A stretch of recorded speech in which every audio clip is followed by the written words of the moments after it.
In the headline, Nigerians groan over fuel pump price hike.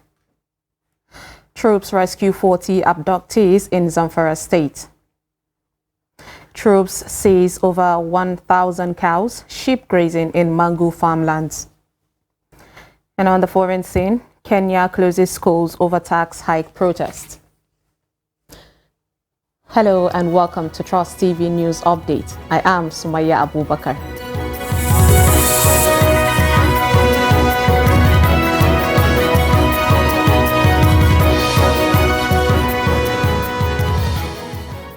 Thank you for joining us. Now the news in details. Now, following the announcement of the NNPC increasing the fuel pump price to petrol from 540 naira to 619 naira per litre, some filling stations in Kaduna are selling fuel at 620 naira per litre. Trust TV's Bello Musa, who went around the metropolis, reports that residents are expressing dissatisfaction with a sudden increase in light of the prevailing economic situation in the country. The report. For many residents of Kaduna, the news of the recent increase in the pump price of petrol came as a rude shock, as they were already battling to cope with their earlier increase. I just hear rumors that they are going to increase. Then I just want to join coup to have a fuel before the increase. Very disheartening. Very, very disheartening. Because I can't imagine a country like Nigeria that we have this fuel in abundance. We have the crude, we have the capacity, we have the manpower. But look at what the government are now doing to us. It's not good. I'm not happy. 540 or 545. And presently now I heard that the price have skyrocketed to almost 600 plus. So I'm just surprised. So, and I believe this thing will affect many sectors in Nigeria. Ali Muhammad is a long-distance taxi driver. He said they are running the business without profit as passengers' patronage has dropped. Although overloading of passengers is dangerous, but according to Aliyu, that is the only option for them if they have to stay in business, especially with another increase in petrol price and the continuous complaints by passengers of increased fares. Passengers' patronage is low, and even when they come, they will beg us to reduce the fare for them. Now the fuel is sold above 600 naira. We don't know what will happen next. As we can see, I have to overload in order to maximize profits.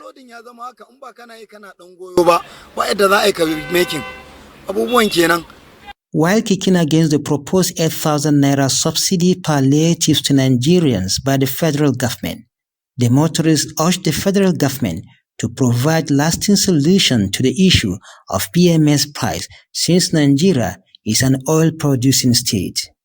If this thing persists, it will be a problem that will be on the nation, because presently now we are hearing rumor from NEPA that they want to increase their even tariff, and now fuel again is another thing. It's something else. I don't know what the government need to do, because even the presently subsidy money that they want to give, the 80,000 naira, that 8,000 naira cannot do anything for somebody like me or even people in the street. How much? That 500 billion palliatives should be channeled to something better. One, get our refineries working. Build another refineries. I think if such thing will be done, I think we might find ourselves in a better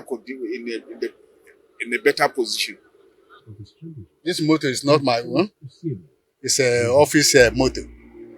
Where I'm living for Angwarumi. From there to where I'm working Murtala Square here, 350, sometimes 400. Going back, 400. That's 800 a day. And they are paying me 30,000. What is the remaining again? We are pleading with our president that instead of the proposed palliatives, he should bring back the subsidy so that we can survive the present hardship. The impact of the recent increase is so glaring in Kaduna metropolis that only a handful of vehicles are seen on the busy Ali Akili Road. Bella Musa, Trust TV News, Kaduna. Meanwhile, the House of Representatives has resolved to summon the Managing Director of the Nigerian National Petroleum Company Limited, NNPCL, Mele Kyari, to explain the incessant increases in the price of premium motor spirits in Nigeria. The resolution followed the adoption of a motion on matters of urgent public importance by Ikenga Ogochinyere at the plenary on Wednesday. Presenting the motion, he noted that the increase in the price of PMS or petrol has led to the increase in food, commodities, as well as prices of the services across the country. Some members who contributed to the debate on the motion suggested the suspension of the recent pump price. However, other members said the price increase was propelled by market forces as stated by the NNPCL MD.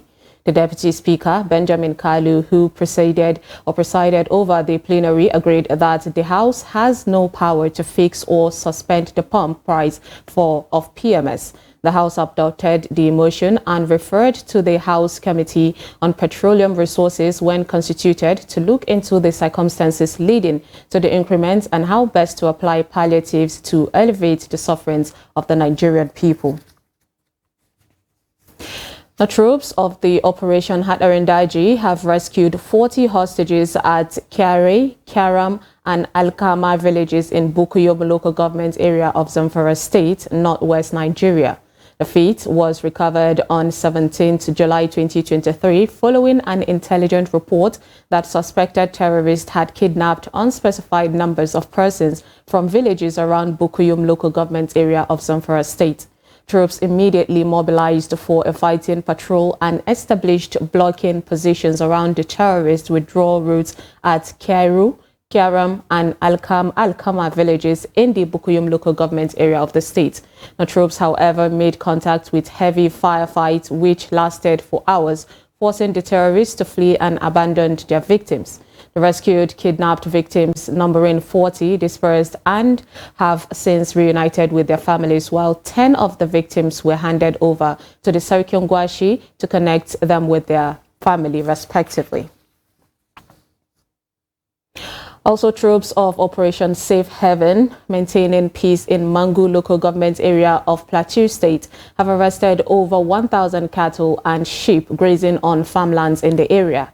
In a statement signed by the media and information officer of the operation, Captain Oya James, the cattle were arrested in Dumunan village of Boy district of Mangu in the ongoing efforts to address the security challenges confronting the area in recent times. More than 200 people were confirmed killed in the crisis between Mogavo and Fulani communities in the last 3 months. Security personnel have vowed to restore peace in the area. The military spokesperson said preliminary investigations revealed that the cattle and sheep came from Bokos and Barikin-Ladi local government area, and they're being detained for further actions. The General Officer commanding GOC 3 Division NA and Commander Operation Safe Haven, Major General A.E. Abubakar, had promised to tackle the root causes of the crisis and block anything that could lead to renewed attacks in Mangu general area. Combined troops of 63 Brigade of the Nigerian Army, the Nigerian Police and operatives of the Department of State Services have neutralized 2 IPOB ESN fighters and arrested 5 others after a fierce encounter at Fuji Junction General Area in Asaba, Delta State. In a statement on Tuesday, Director Army Public Relations Brigadier General Onyema Nwachukwu said the encounter that took place on Monday 17 July 2023 followed distress calls that the community was under attack by the terrorists. According to him, the combined troops swiftly responded to the call and the terrorists succumbed to the overwhelming firepower of the troops. 2 members of the proscribed group fell in the firefight that ensued while the survivors fled to their hideouts around Okpanam River.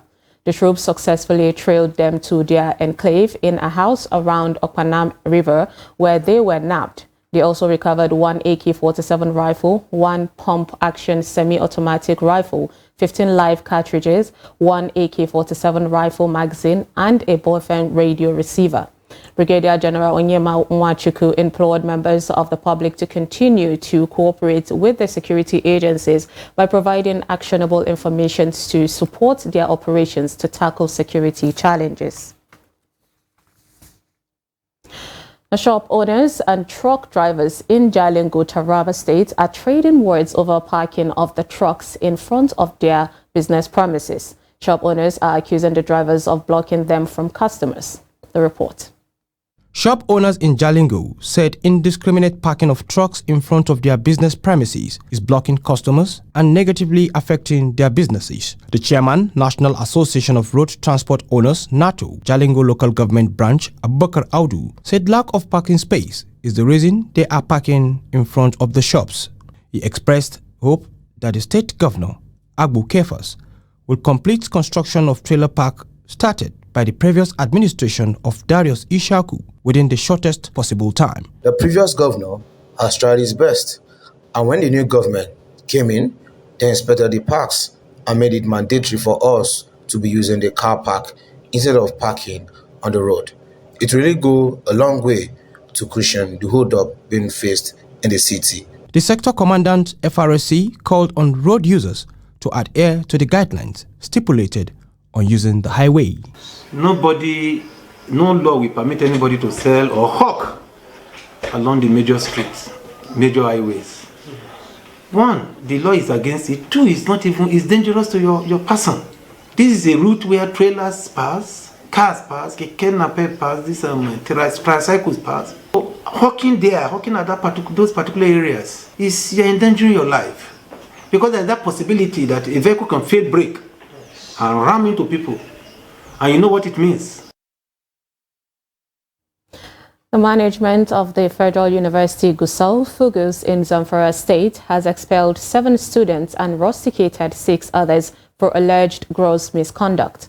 A statement by the registrar of the institution, Yakubu Audu, said the decision was reached at its 82nd meeting held on 5th July 2023 after considering the report and recommendations forwarded to it by the Students' Disciplinary Committee. It says the expulsion of the 7 students and rustication of 6 others was for offences such as examination malpractice, burglary and stealing, assault and circulation of unverified information via social media platform. The affected students were proven to have engaged in the offences that contravene the laws and regulations governing the conduct of students in the university. The Executive Secretary of the Tertiary Education Trust Fund, TED Fund, Sonny Echono, has said that over 137 students sponsored abroad by the fund absconded. He stated this when he appeared before the House of Representatives Ad Hoc Committee investigating the alleged mismanagement of 2.3 trillion naira tertiary education tax by TED Fund on Tuesday. Echono said the scholarships who were sponsored by TED Fund or the scholars sponsored by TED Fund for higher education abroad refused to return to the country after completing their programs. He added that TED Fund is working with scholars or stakeholders for stringent and effective measures to be taken against those who refuse to return to the country for Nigerians to benefit from their expertise. The Executive Secretary said TED Fund might suspend foreign scholarship due to the exchange rate crisis. You're watching News Update on Trust TV. Coming up, we'll take a look at why farmers pray for divine intervention. This and more after the break. Stay with us.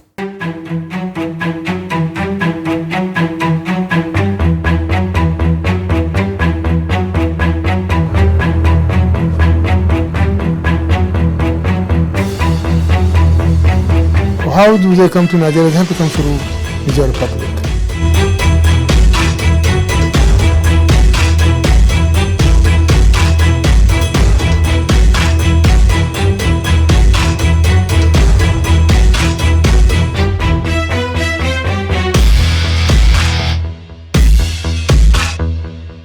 welcome to News Hour on Trust TV. The Coalition of Northern Group, CNG, Petition followed consultations and meetings. Hello and welcome to the News Hour on Trust TV. I am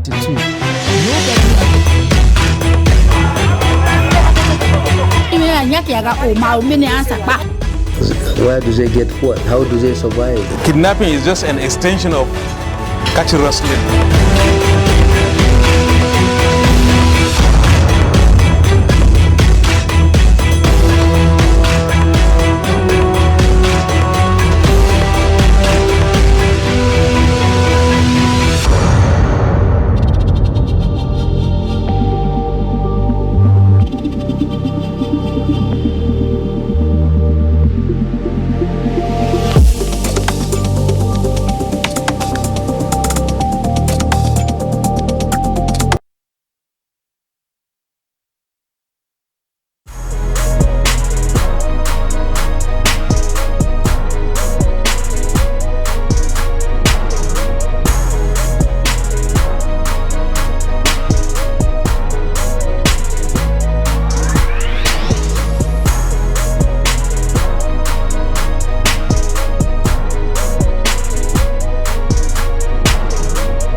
Welcome to Trust TV, where we document the Nigerian story.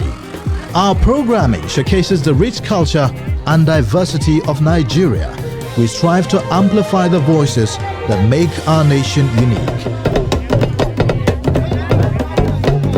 Our programming is designed to take you on a journey through the different tastes of entertainment in our country. We showcase the best of Nigerian culture, from traditional craft to cutting-edge technology. Our team of expert journalists are dedicated to unveiling the intricacies of our culture and telling the untold stories that binds us all. And let's not forget the food. Nigeria has diverse and flavorful cuisines, some of the favorites to millions across the world. What is Nigeria without its people, their passions and their talent? Trust TV is not just a channel, it's a platform that brings you closer to everything that makes Nigeria great. Trust TV, documenting the Nigerian story.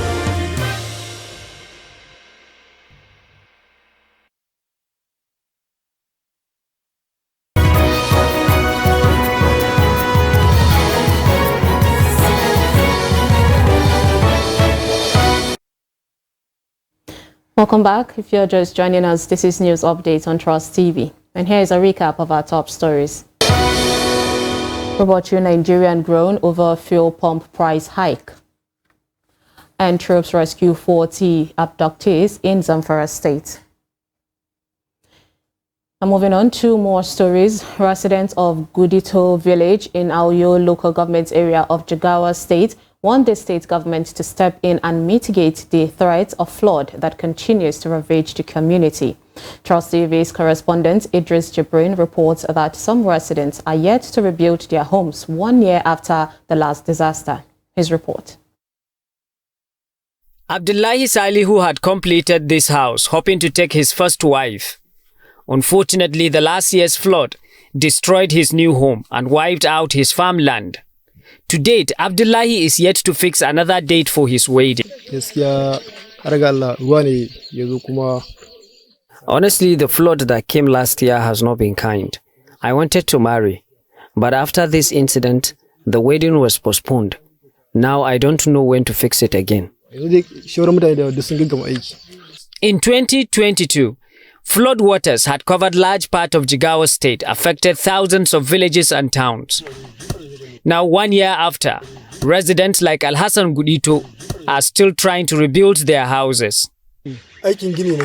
I'm trying to rebuild my house from the last year's flood. You know, we lost everything. We couldn't rebuild. and even our farm produce have gone. In this town, farmers say they have lost everything from the last year's flood, and there was no single intervention from the government authorities to this date. Unfortunately, government had not helped us with anything. All these houses you are seeing were rebuilt by our own personal effort. These people say they have contributed 1 million naira to set up this barricade, hoping to stop the water from advancing to their houses.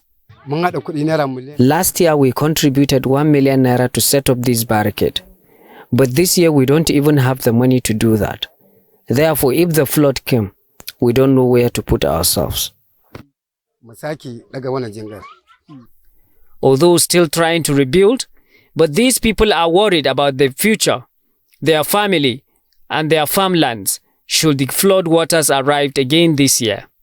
Idris Jibrin, Trust TV News, Jigawa. Farmers in Maiduguri are seeking divine intervention over a shortage of rainfall in the Borno capital. Beatrice Kuritsi reports that it has been 3 weeks without rainfall in the city, generating concern among farmers of a possible drought. The report. The weather here is not friendly. It is mid-July, but under the scorching sun, one may wrongly assume that it is dry season in Maiduguri. It has been 3 weeks since rainfall was recorded last in the metropolis, making the hot environment even worse for residents. The shortage of rainfall is taking toll on farms as crops could be seen withering.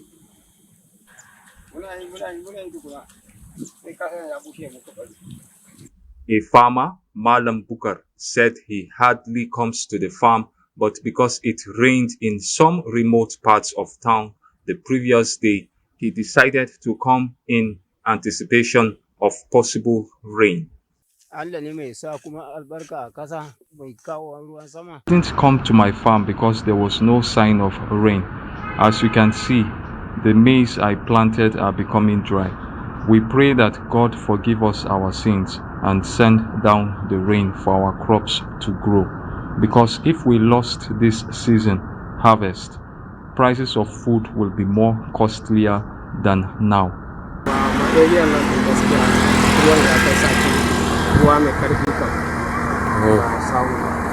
3 weeks now, the rain didn't fall. It only fell in some areas I had. But here we are still hoping that it will fall. I'm optimistic that we will record a bumper harvest. I'm confident that it will be more than last year. The Shehu of Borno on Monday summoned the Muslim community to offer special prayers for rainfall at the Ramat Square in Maiduguri.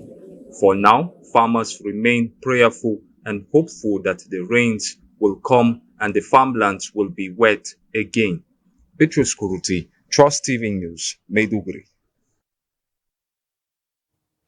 From the foreign scene, Kenya's government has closed schools in the capital and 2 other areas as East Africa's economic powerhouse on Wednesday braces for 3 days of demonstrations against the cost of living and tax hikes.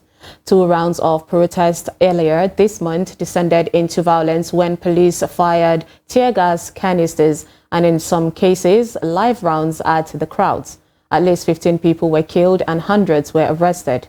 According to local media reports, 3 school children were rushed to the hospital in Kangemi on the outskirts of Nairobi after police used tear gas on their school premises while dispersing protesters. Kenya's opposition called for the protests in part because of tax hikes passed last month by the government of President William Ruto, who was elected last August, pledging to champion the interests of the poor, but has seen the price of basic commodities balloon under his administration. The government says the fuel and housing levies, which are expected to rise an extra 200 billion shillings, about $1.4 billion a year, are needed to help deal with growing debt repayments and fund job creation initiatives. Ruto, who has said that he will not allow the protest to happen, inherited an enormous government debt when his predecessor Uhuru Kenyatta took office in 2013. It stood at 1.79 trillion shillings, about $13 billion. By the time Kenyatta left office, it had ballooned to 8.7 trillion shillings, about $61 billion. At least one opposition activist has died and hundreds of others were injured in clashes across Bangladesh as tens or thousands demanded Prime Minister Sheikh Hasina's removal ahead of elections expected in January. Tens of the thousands of opposition activists defied the scorching sun to march in capital Dhaka and other cities calling for Hasina's resignation. The opposition Bangladesh Nationalist Party, BNP, led by former Prime Minister Khalida Zia and dozens of smaller allies, have called for protests throughout the country to demand Hasina step down and the polls take place under a neutral caretaker government. Mirza Fakhrul Islam Alamgir, Secretary General of the BNP, called upon the government to immediately step down, dissolve parliament and hand power to an interim administration to help restore democracy in the South Asian country. In Dhaka, activists and supporters from different parts of the city joined the march that stretched for nearly 13 kilometers, bringing traffic at different points to a standstill for hours on a busy weekend.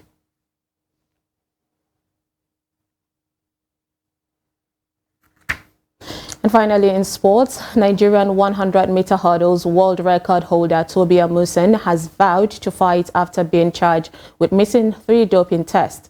The 26-year-old will miss the World Athletic Championship in Budapest next month if the Athletics Integrity Unit, AIU, upholds the charge.